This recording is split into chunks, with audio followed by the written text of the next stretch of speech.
and today we're going to be looking at each one of the works involved in the show, specifically looking at the ideas, the process, the techniques that have been used to create each one of the artworks.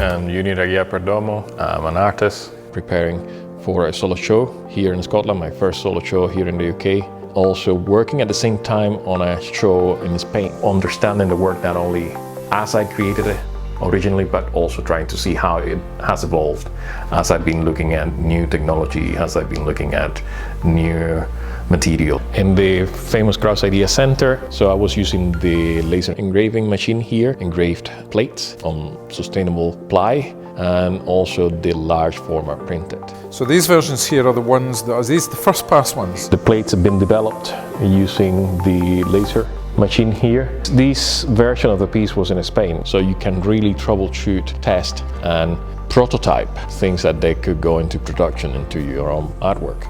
Particularly using that process, which is burning in. And we went through a process of just troubleshooting, and the idea evolved as we were working with the technology and then making tests. And I think it's fantastic that we have access to these technologies. So this particular artwork is titled Ashes on My Fingertips, which is the artwork that gives the title to the entire exhibition.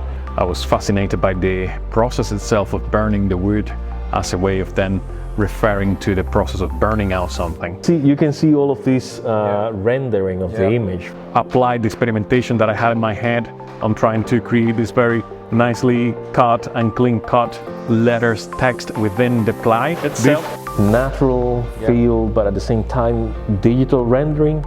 This work has evolved and has turned into a set of prints, and those prints were also created by creating the matrices and the plates using laser engraving. And also we have the plates that then are being printed in this way. That's basically the prints from the actual plates. These are block prints, hand printed on acid-free paper. Quite important having the opportunity, the space, and also the advice of someone like Scott that is there to support any creative that come with their own idea. And so then you've taken that output and then worked with it again, second pass from the same piece of artwork. Testing and prototyping is always something that is part of the development process for any artist. And the other one was a completely new artwork that is a multi-channel installation that then also leaves as a series of 3 concertina artist books that are connected to each one of the sequences within that multi-channel. It's connected to one of the sequences in the video installation. I had 3 different screens working in the space. They decided to mount it